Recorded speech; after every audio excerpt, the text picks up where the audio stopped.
How to upload music to Spotify on iPhone. Hello everyone, I am Vishakha and welcome to our channel. Let's get right into the tutorial. Open the Spotify application on your device. Make sure you are on the home page.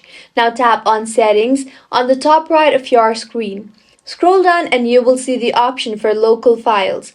Tap on that, toggle on the button for show audio files from this device. Enabling this function, you will be allowed to add tracks from the device into your library.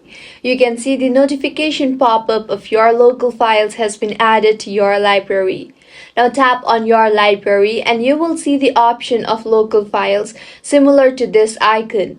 You will be able to see all of your songs that you have in your local files and they will be uploaded to your Spotify. If you find this tutorial helpful, do subscribe to our channel. Thank you for staying with us until the end.